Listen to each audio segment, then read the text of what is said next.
My name is Andrew Carter, and in the spring of 2007, I decided to take a solo trip to Germany before my summer session at the University of Minnesota. It was supposed to be a peaceful break, a chance to unwind, explore some historic sites, and enjoy my independence before diving back into my junior year coursework. I landed in Berlin on May 14, 2007 after a long, exhausting flight from Minneapolis. I remember that date clearly, not just because it was the beginning of my trip, but because of what happened that night. The trouble started almost immediately. The taxi driver who picked me up from the airport was strange. Not just in a normal, chatty driver kind of way. He was too curious. He kept asking personal questions. Are you traveling alone? How long are you staying? Where are you going next? At first, I thought he was just being friendly, but something in his tone made my skin crawl. It wasn't casual conversation, it felt like he was fishing for information. Every time I answered vaguely, he'd push for more details. Even the silences felt off, like he was studying me. By the time we reached my budget hotel on the outskirts of the city, I felt uneasy. The hotel itself was nothing special, small, kind of rundown, and definitely not as nice as the pictures made it seem. The flickering lobby lights gave the place an eerie, washed-out look, but the security guard at the entrance was the one thing that made me feel safer. He was tall, friendly, and wore a crisp uniform. His welcoming smile put me at ease, even if the place looked like something out of a horror movie. I never caught his name, but I remember thinking, at least there's someone looking out for the guests. That first evening, after checking in, I went out to grab dinner at a nearby cafe. When I got back, the hotel lobby was empty. The hallway leading to my room was dimly lit, the kind of lighting that made the shadows stretch unnaturally long. And then I saw him. There was a man standing at my door. I stopped in my tracks, my breath catching in my throat. He was wearing a black scarf or mask covering the lower half of his face, and his hood was pulled low over his forehead. But the worst part, he was fiddling with my doorknob. My stomach twisted. My brain scrambled to make sense of it. Was he trying to break in? I instinctively stepped back, pressing myself into the shadows at the end of the hall. That's when he stopped. He turned his head, like he sensed me watching. I ducked behind the corner, my heartbeat pounding in my ears. For a few agonizing seconds, I stayed frozen, barely breathing. Then, gathering whatever courage I had left, I peeked around the corner. He was still there. Still jiggling the handle, as if testing whether the lock would give. Something inside me snapped. I wasn't about to just stand there. I stepped forward and called out, "Hey! What the hell are you doing?" The moment he saw me, he took off. He bolted down the hall, disappearing into the stairwell before I could get another word out. My legs felt like jelly, but I forced myself to move, rushing back to the lobby to find the security guard, the same one who had greeted me earlier. I explained everything, my voice shaking. He just shrugged, gave me a half-hearted nod and said he'd check the floors. But something about his flat expression made me feel like he didn't believe me, or worse, like he just didn't care. I went back to my room, but I triple-checked the lock before lying down that night. Even then, I barely slept. Every sound in the hallway made my skin crawl. Then, at 3 a.m., I woke up to whispering. Low voices. Right outside my door. A sudden, overwhelming wave of fear crashed over me. I slid out of bed, heart hammering, and tiptoed to the door. Slowly, I pressed my eye to the peephole. What I saw made my blood turn to ice. 2 men were standing outside my door. One of them was the masked man from earlier. The other? The hotel security guard. They were whispering. Occasionally, they would gesture at my door. My stomach twisted into knots. I backed away, fumbling for my phone. My hands were shaking so badly I almost dropped it. I called the front desk, barely able to keep my voice steady. The receptionist picked up after a few rings, his tone annoyed and groggy, like I had woken him up. I whispered into the phone. "There are 2 men outside my room. One of them is supposed to be your security guard. They've been standing here for minutes, whispering. There was a pause. Then, the receptionist told me to stay in my room while he came up to check. For the next agonizing minutes, I stood there, gripping the phone like a lifeline. The voices outside suddenly stopped. Then a knock. At first, it was soft. But then, it turned into pounding. I nearly jumped out of my skin. My knees felt weak. My fingers hovered over the lock, uncertain if I should open the door or if this was just a trap. Then I heard a voice calling my name. I risked another glance through the peephole. It was the receptionist. Alone. I unlocked the door just enough to peek out and explained everything, my words tumbling over each other. He listened, his face twisting into a look of concern. And then he said something that made my stomach drop. There's only one security guard on duty tonight. And he's been in the office all evening. That's when he led me downstairs, where, sure enough, I found the Real security guard. A completely different man. My mind reeled. The friendly guard who had greeted me the night before? The one who made me feel safe. He didn't work there. There was no record of him ever being employed by the hotel. And yet, he had complete access to the building. The police were called, but there was little they could do. The hotel's security cameras were conveniently down for upgrades, meaning there was no footage of the past 2 days. By morning, I checked out immediately and moved to a hotel across town. The rest of my trip was tense, every shadow and unfamiliar face making my skin crawl. To this day, I still wonder what they wanted. My money? My passport? Or something worse? And the most terrifying part? They were already inside.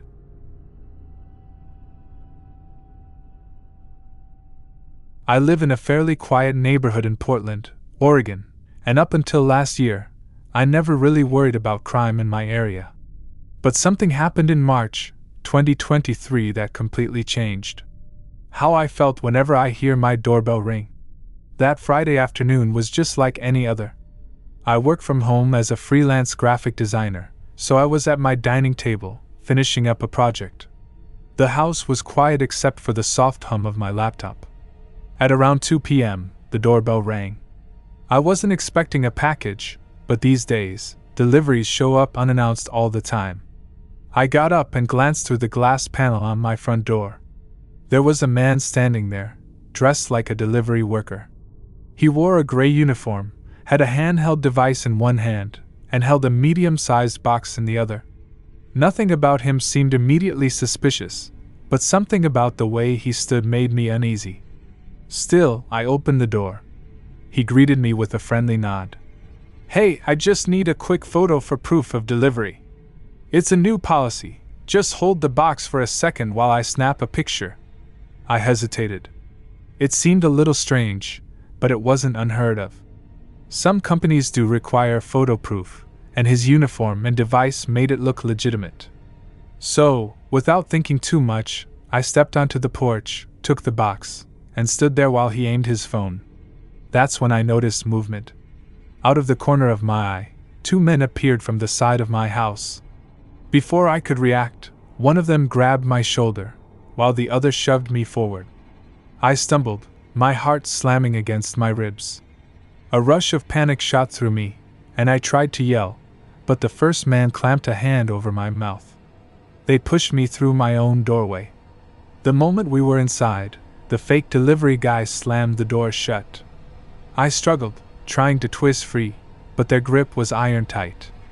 I barely had time to process what was happening before a fist rammed into my stomach. The air rushed out of my lungs. I doubled over, pain flaring through my ribs as I gasped for breath. They dragged me into the living room, shoving me onto the floor. I tried to scramble away, but one of them pressed a heavy boot against my back, pinning me down.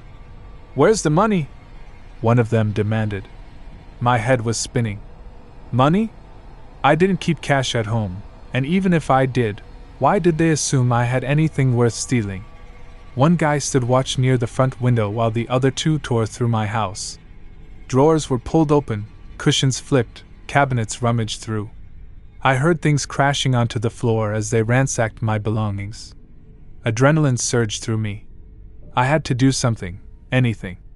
I twisted my body, managing to knock the guy's foot off my back. Before I could get far, I lashed out, swinging at the nearest man. My fist clipped his arm, but it wasn't enough to do real damage. It just pissed him off.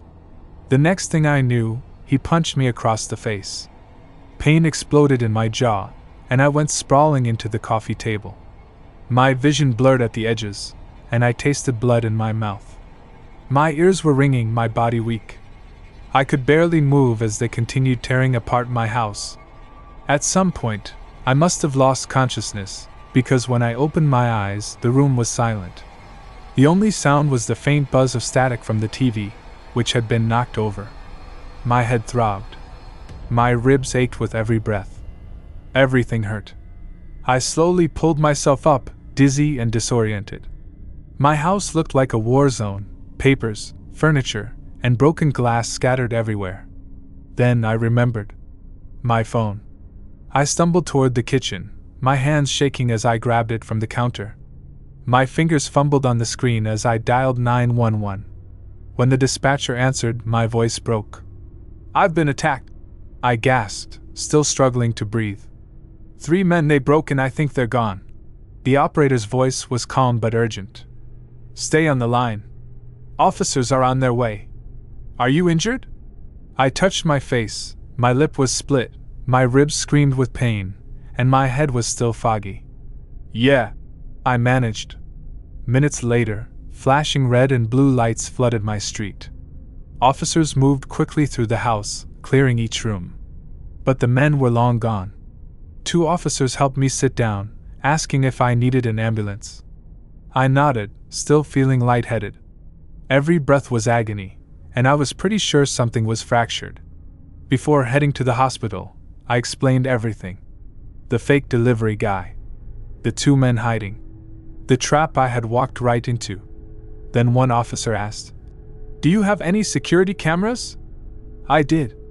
I had installed a doorbell camera months ago after a neighbor's car was broken into.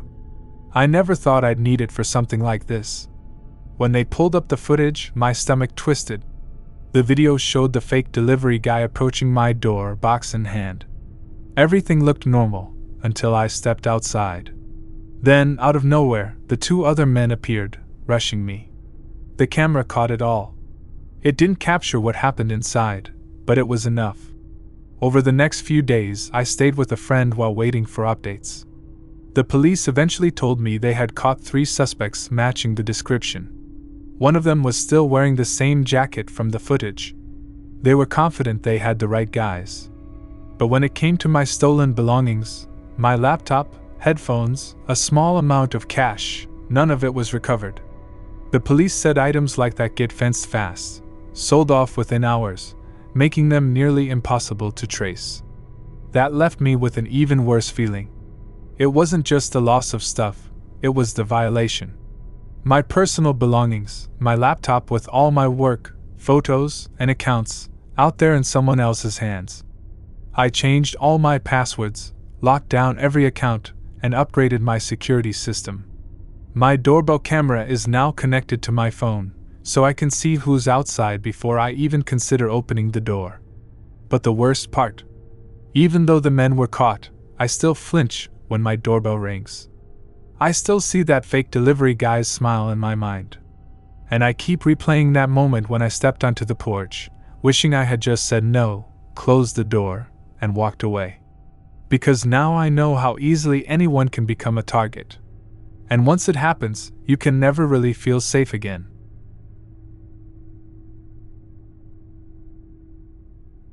Back in February 2004, I was a sophomore at the University of Massachusetts Amherst, majoring in psychology. Like most college students, my life was a chaotic balance of classes, part-time work, and late-night study sessions. I lived in a small off-campus apartment with 2 roommates, Mark and Dennis, in a cramped unit above a convenience store just a few blocks from campus. It wasn't much, but it was home. At the time, I was juggling a full class load and working evening shifts at a local bookstore to make extra cash. It was exhausting, but I was on track to finish the semester strong. Then news started spreading around campus. A fellow student, Maura Murray, had vanished. At first, it was just whispers in the dining halls and classrooms. People said she had sent emails to her professors about a family emergency and had withdrawn cash from an ATM before taking off in her black Saturn sedan. That alone was weird, but it got worse. Her car was found abandoned in New Hampshire after a single-vehicle accident on Route 112 in Haverhill. And when law enforcement arrived at the scene, she was gone. No footprints. No phone calls. No note. Just gone. It hit the student body hard. We had all heard of students dropping out or disappearing for a weekend party binge, but this was different. This was a full-blown missing person case. By the time I heard the news, it had already been a couple of days since her disappearance. The tension on campus was palpable. Posters with her photo and information were everywhere. People whispered theories about what happened. Was she running from something? Did she meet the wrong person? Had someone picked her up after the crash? Her family came down and set up a search operation near the site where her car was found. Volunteers went out in groups, braving the bitter cold, combing through woods, trails, and backroads. I remember debating whether I should join one of the search groups heading out to New Hampshire that weekend. But I had midterms coming up and needed to focus on keeping my grades up. I told myself that someone would find her, that she'd show up soon. But days turned into weeks, and then into months. And still, nothing. Everyone had different theories. Some believed she had staged her own disappearance, that she had wanted to start a new life somewhere far away. They pointed to the fact that she had withdrawn money, emailed professors, and seemed to be making a plan. Others were convinced that she had been the victim of foul play. Maybe she had gotten into the wrong car after the accident. Maybe she had been running from someone. Some people even claimed they saw her in nearby towns. But those sightings were never confirmed. I became obsessed with the case.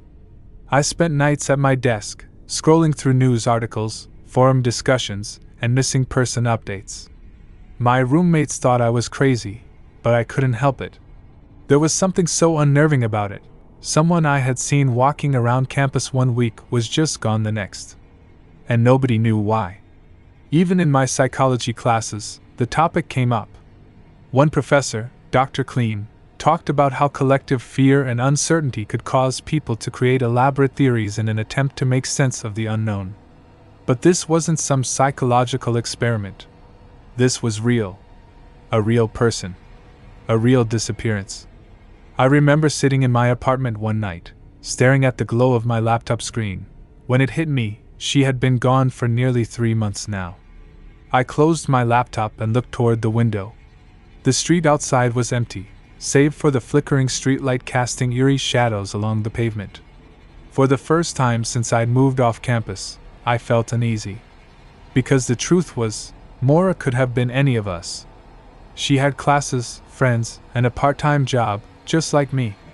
She walked the same campus paths, ate in the same dining halls, and stressed over exams just like every other student. And yet, one night she just vanished. No explanation. No resolution. Just an empty car and a lot of unanswered questions. To this day, I still wonder what really happened to Maura. I still scroll through updates on the case, hoping that maybe, just maybe, someone finally found the missing piece of the puzzle. But deep down, I know that some mysteries stay unsolved forever. And that thought terrifies me the most.